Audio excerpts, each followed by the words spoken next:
un tema que puede ser muy árido y muy descriptivo, o intentaré hacer un panorama general para transmitir las ideas más básicas en las que luego podemos profundizar si tenemos tiempo en el debate. Voy a describir muy brevemente qué idea podemos hacernos del marco normativo que pivota sobre todo esto que nos han contado quienes me han precedido en la palabra. Algo que es transversal y común a todos los contextos afectados por la medicina personalizada es el uso de los datos, y me voy a detener un poco más ahí, y en los principios, sin entrar en detalle en la regulación, pero sí en los principios básicos que inspiran la regulación y que tienen que inspirar las políticas de utilización de los datos. Voy a poner un ejemplo de un sistema de gobernanza, de cómo pueden estar relacionados los implicados en el circuito de los datos y de qué manera, y terminar con una breve conclusión. Bueno, el contexto de la medicina personalizada, de hecho, es un contexto complejo, o sea que no es simple porque se mezcla, bueno, ya lo hemos visto, ¿no? Todo el sistema sanitario, donde hay pacientes, donde hay enfermos, donde hay diagnósticos, tratamientos, se mezclan también o afecta también a, por ejemplo, el desarrollo de ensayos clínicos, se involucra la industria, es también una oportunidad en ese nivel de desarrollo social. Por supuesto, se involucra todo el sistema de investigación básica y de investigación aplicada, y entonces se involucra todo el sistema, por ejemplo, de plataformas de biobancos, de circulación de material biológico. Y común a todo esto y transversal a todo esto se desarrolla utilizando información de personas, que se almacenan datos de salud, datos genéticos, que son especialmente sensibles,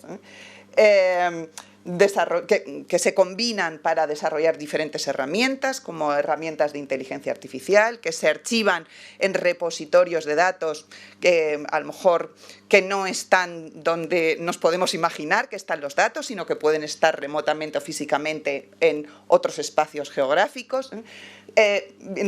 Como digo, el tratamiento de los datos afecta a todos estos espacios. Y esto puede parecer un poco confuso, lo siento, lo voy a explicar brevemente. Y ese contexto, digamos que tiene su reflejo en la legislación. El marco normativo está fragmentado. Bueno, no es que esté fragmentado, es que cada uno de esos contextos está regulado en un marco normativo específico. La normativa sobre protección de datos en España, que bebe de un reglamento europeo del año 18, tiene conexiones con todos esos contextos.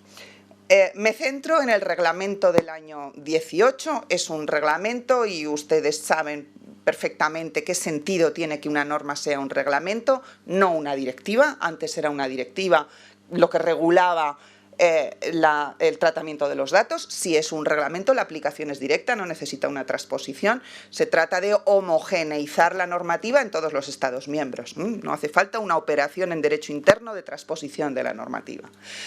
Esto es muy significativo. ¿Por qué se ha elegido en Europa este procedimiento normativo? Porque se quiere crear un espacio europeo de datos, claro, y una normativa común de datos para garantizar que esa riqueza que se genera en el espacio europeo va a poder ser compartida y Europa va a poder competir con otros espacios geográficos que generan sus propios datos.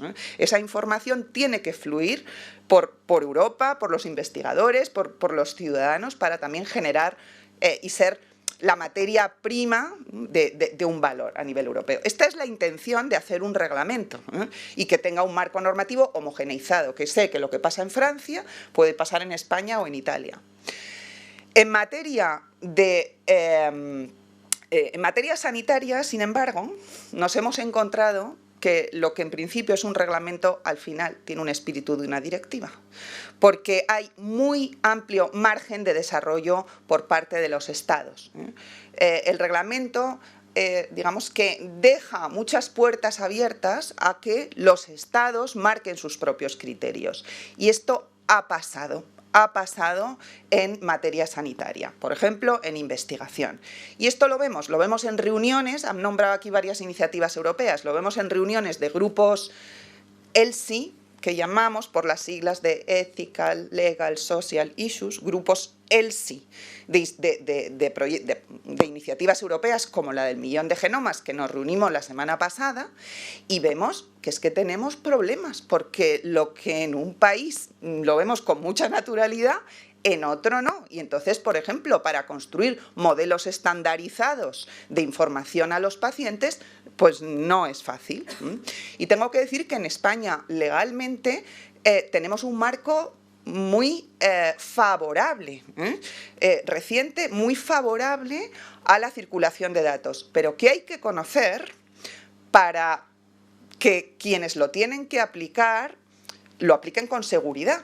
Y quienes tienen que evaluar los programas lo conozcan para que sepan que esos programas son legales y no hay miedo, si se hacen las cosas bien, que el marco normativo permite el flujo de datos, permite con muchas garantías, pero es operativo. Bueno, esta ley incorpora por primera vez en España un sistema de utilización de datos con fines de investigación biomédica, también con fines de investigación en el ámbito de la medicina personalizada, aunque la medicina personalizada ya hemos visto, es más que investigación, ¿no? Son muchos sectores confluyentes. Esta norma central, la norma de protección de datos, a su vez, hace muchas remisiones a normativas particulares, como la legislación, por ejemplo, que regula la historia clínica, que es una legislación sobre derechos de los pacientes, la normativa que regula los biobancos, o sea, la utilización de muestras para investigación, la normativa que regula los ensayos clínicos, la Ley General de Sanidad, la normativa que regula la cohesión del Sistema Nacional de Salud. El marco central para todo eso, digamos, es la normativa sobre protección de datos, que ofrece un marco flexible. Y, por ejemplo, ahora se ha reformado la ley que regula la historia clínica y señala claramente que la utilización de la historia clínica con fines de investigación se regula por lo que prevé la Ley Orgánica de Protección de Datos, que establece todo un sistema flexible para que esos datos puedan circular de un hospital a un centro de investigación a un repositorio de datos con garantías. ¿Con qué principios? Bueno, antes de entrar en los principios, solo voy a traer uno de los considerandos, que ya saben que no es parte dispositiva del reglamento, pero que sí tiene una fuerza muy importante interpretativa, uno de los considerandos del reglamento para ver cuál es su espíritu en relación con toda esta gestión de los datos. El espíritu del reglamento es absolutamente favorable y contempla de una forma muy positiva el que se combinen datos, los datos circulen, se almacenen datos con fines de investigación, porque entiende que los resultados que se vayan a obtener van a ser más sólidos y al final esto va a suponer una mejora al final en la calidad de la vida de las personas, va a mejorar la eficiencia de los servicios sanitarios. O sea, este es el espíritu. La normativa sobre protección de datos no puede ser un obstáculo y de hecho es que no lo tiene que ser. A veces, por mi experiencia, yo he visto que en proyectos se contempla como a veces como con miedo, ¿no? Ahora, ¿cómo vamos a hacer esto? No vamos a poder hacer nada. Y no es verdad, se puede hacer. O sea, es que todo se puede hacer aplicando las medidas que se tengan que aplicar. Y es más, a veces, esto que se ve como un obstáculo en los proyectos sirve como un impulso, porque hay que tomar decisiones. Por ejemplo, hay que decir, no, pero si es que no hay ningún obstáculo, lo que pasa es que hay cosas que todavía no se han decidido en este proyecto. Entonces, yo no puedo evaluar la legitimidad de este proyecto si no me explicáis bien de dónde salen los datos, qué datos necesitas, dónde los vas a mandar, a quién, cuánto tiempo. Aclara eso y luego decimos eso cómo se tiene que hacer. Y el hacer estas preguntas sirve para tomar decisiones. O sea que en mi experiencia a veces ha pasado que las exigencias ético-legales han sido un motor porque ha hecho falta tomar ciertas decisiones para poner en marcha el proyecto, ¿no? Los principios sobre los que luego se desarrolla toda la legislación, en la que no se asusten, no voy a entrar en todos los detalles, son principios que, quiero decir, que no se quedan en enunciados generales, sino que su aplicación luego se puede comprobar de una manera muy práctica. Por ejemplo, el principio de transparencia se traduce en una obligación de informar a los ciudadanos sobre la utilización de sus datos para que mantengan el control, para garantizar el control. Esto siempre es flexible. En principio, ¿cómo hay que informar? Hay que informar oralmente, de una forma en la que se comprendan las cosas. La información no puede ser un trámite para que me firmen un papel, con un lenguaje entendible, con una información breve y concisa, y siempre tiene que ser así. Pues no. Puede haber excepciones. Si yo me encuentro en una situación en que necesito datos retrospectivos, donde me es imposible contactar con muchísimos pacientes que están dados de alta de hace muchos años, pero yo quiero, porque es interesante científicamente utilizar esos datos, puede haber otros mecanismos de información, Puede haber disponibilidad en webs, por ejemplo, o puede flexibilizarse la obligación, exigirse un cierto esfuerzo, pero si no se puede contactar, permitirse seguir la investigación sin una información, por ejemplo, individualizada, aplicando otras garantías. Aplicando, por ejemplo, garantías de pseudonimización de los datos, que los datos lleguen a manos de los investigadores sin que se puedan identificar, aplicando mecanismos de minimización, solo los datos imprescindibles. Este es un ejemplo de un principio de transparencia, siempre información, pero con posibilidades de hacerse más flexible y balance entre exigencia y garantías, ¿no?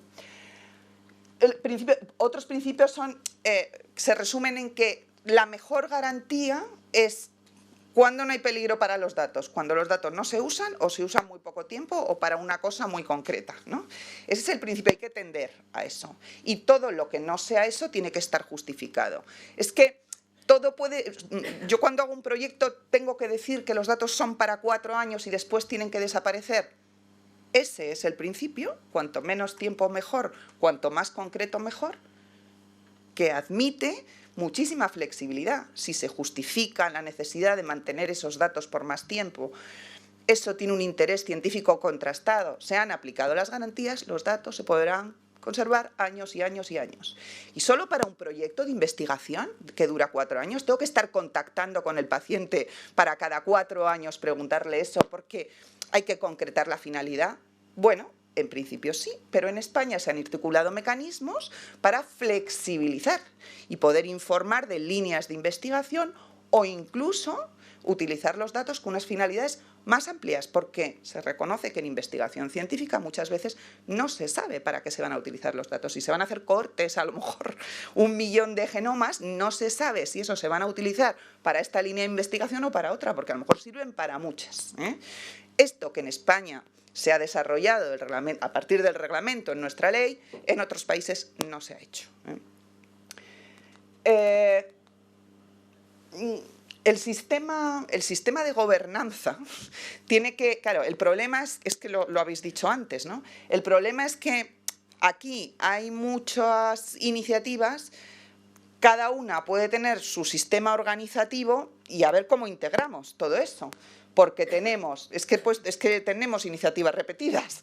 Tenemos IMPACT, tenemos el 1 millón de genomas, tenemos el espacio europeo de datos sanitarios, tenemos una propuesta de reglamento, o sea, que nos va a venir sobre espacio europeo de datos sanitarios, en concreto sobre eso, pero no sobre lo otro. Y luego tenemos, bueno, ya el reglamento europeo que es eficaz, será eficaz este año ya, de gobernanza de datos, para todos los datos, no para los sanitarios, para cualquier... ¿Cómo vamos a articular todo esto? Estoy totalmente de acuerdo con lo que se acaba de decir. Es que hace falta una visión coordinadora, o sea, que tenga una visión global de todo esto para aplicarlo con racionalidad. Y como voy muy mal de tiempo, voy a terminar con un modelo, puede haber otros, un modelo de circuito de datos y de cómo esto es perfectamente posible desde el punto de vista legal y qué habría que tener en cuenta aquí. En el centro está el paciente. La línea roja es una línea que empieza en el paciente, que es el sujeto de los datos y mantiene siempre sus derechos. El titular de los datos es siempre el sujeto del que provienen. Los datos, a mí no me gusta la expresión donación de datos, porque cuando dono algo parece que yo pierdo los derechos sobre eso. Y cuando yo cedo datos, yo no pierdo los derechos sobre mis datos. Otros los pueden utilizar. Yo los cedo, pero sigo siendo el titular. El paciente nunca debe perder el control sobre sus datos. Que pueden surgir, por ejemplo, un ejemplo, puede partir de un hospital. Es un paciente que está en el hospital, donde se archivan sus datos en una historia clínica. Del hospital los datos pueden circular para un uso secundario en investigación, por ejemplo, para un centro de investigación, que, por ejemplo, coordine una iniciativa donde participen muchos hospitales. Y ese centro de investigación va a ser responsable, va a tener un rol jurídico determinado, que es el de responsable del uso secundario de esos datos.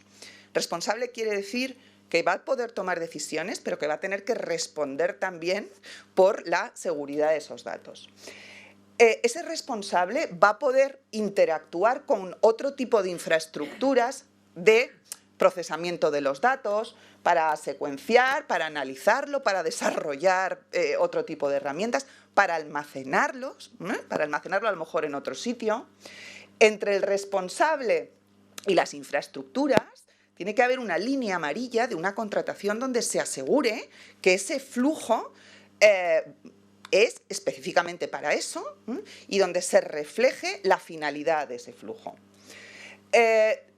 A través de las infraestructuras, todos esos datos, por decisión del responsable, pueden ir a terceros, que pueden ser terceros investigadores, pueden ser empresas que vayan a desarrollar productos. Esos terceros tienen una relación, también tienen que tenerla contractual y serán responsables de su propio uso. Y esos terceros luego tienen que retroalimentar con una línea verde resultados hacia el responsable de ese uso secundario, y de ese responsable retornar al paciente. Por ejemplo, ese tercero puede encontrar algo inesperado al secuenciar, o sea, al recibir y analizar la secuencia genética de un paciente, o para hacer un estudio concreto. Tiene que devolver eso, pero no directamente al paciente. Tiene que haber líneas de separación, garantizando la confidencialidad, la seguridad de los datos, y tiene que volver otra vez al paciente. Esto que parece muy complejo, bueno, que lo es, lo estamos haciendo ya, con un marco contractual, con una garantía de derechos, lo estamos haciendo ya. Como datos que van de un paciente, de una historia, pasan por un montón de instituciones, pero cada una con un rol definido, legal, con relaciones contractuales entre ellos y con garantías. Y lo estamos haciendo ya y es posible. Pero hace falta, esto no depende de un investigador, un médico, un jefe de... No, esto es se tienen que involucrar las instituciones de los hospitales, de los centros de investigación, de las empresas y también de las administraciones, con una planificación global, porque si no va a ser irracional. Hay que actualizar la normativa. No puedo entrar ahora en detalle, pero tenemos normativa de 2007 de investigación que chirría con las novedades que hemos introducido también nosotros, no casa. No están bien regulados el papel de los comités de ética de investigación, que son importantísimos aquí, juegan un papel de control muy importante. Esa normativa hay que sacarla adelante, y todo con una estrategia de transparencia y comunicación para hacer un marco que dé confianza, pero que también, confianza porque sea legal, pero que también sea eficaz y eficiente. Y nada más, muchas gracias.